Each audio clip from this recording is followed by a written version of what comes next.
बिहारमध्ये भाजपा सत्ता आल्यानं आमदार सुरेश खाडे यांनी फटाके फोडून जल्लोष साजरा केला। बिहार आणि अन्य राज्यातील पोटनिवडणुकीत भाजपा पक्षानं जोरदार मुसंडी मारून घवघवीत यश संपादन केलं। याचा जल्लोष मिरज आमदार सुरेश भाऊ खाडे यांच्या संपर्क कार्यालयासमोर करण्यात आलाय।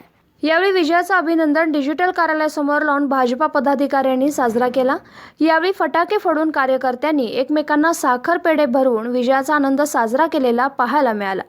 आमदार सुरेश भाऊ खाडे, भाजपाचे प्रदेश सरचिटणीस मकरंद देशपांडे, स्थायी समिती सभापती पांडुरंग कोरे, नगरसेवक निरंजन आवटी, बाबासाहेब आळतेकर, जयगोड कोरे यांच्यासह भाजपा पक्षाचे पदाधिकारी उपस्थित होते।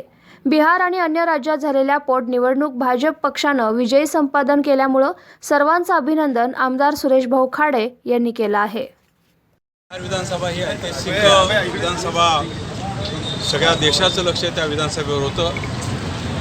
मोदी साहेब काय करतील, अमित शाह काय करतील, आमचे देवेंद्र फडणवीस साहेब काय करतील, हे निकाल लागायच्या अगोदर सगळ्यांनी प्रचेष्टा केली। पण देशाच्या सर्व जनतेचा विश्वास मोदी साहेबांवर असल्या कारणानं आणि त्या माध्यमातून आज बिहारचं राज्य हे भारतीय जनता पार्टीच्या ताब्यात आलं, ईडीच्या ताब्यात आलं। त्याचबरोबर बाकी इतर 4 राज्य त्या पोटनिवडणुका लागल्या होत्या, त्यामध्येही भारतीय जनता पार्टीनं सर्वोच्च यश संपादन केलेलं आहे आणि निश्चितच याचा बिहारच्या सर्व जनतेला, सर्व मतदार बंधूंना आम्ही महाराष्ट्रातील एक विधानसभेचा सदस्य म्हणून मी त्यांचं अभिनंदन करतो आणि त्यांना शुभेच्छा देतो।